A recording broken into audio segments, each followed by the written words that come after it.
In today's video, I'm going to teach you how to add a Google Chrome profile.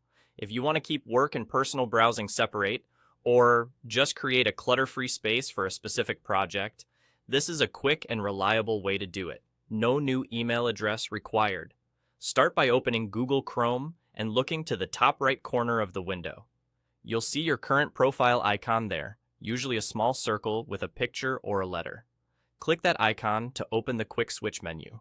This menu is where Chrome lets you view your existing profiles, move between them, and manage each one's settings. At the bottom of that list, click the Add button. This opens a new window that asks how you'd like to set up your new space. You'll see options to sign in, but if you want the simplest, most private setup that stays on this device only, choose Continue without an account. This creates a local profile that isn't tied to a Google email and doesn't sync across devices. It's great for a fresh start, testing extensions, or keeping your browsing focused without mixing in other tabs, bookmarks, or autofill data.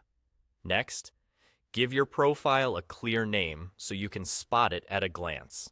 Short and descriptive names work best, something like work, personal, gaming, or study.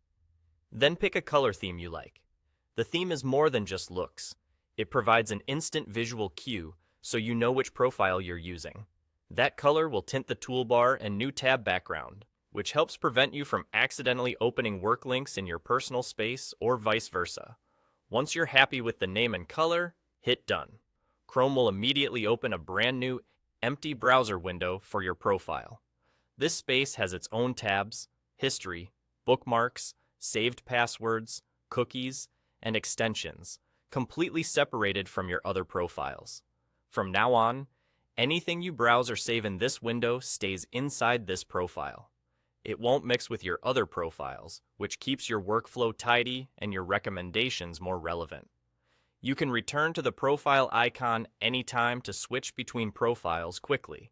If you later decide you want syncing for this profile, you can sign in from within the profile's own window, but that's optional.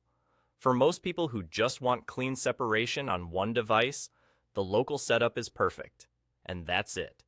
You've created a new Google Chrome profile, no new email needed, with total separation for your tabs and history. You're all set.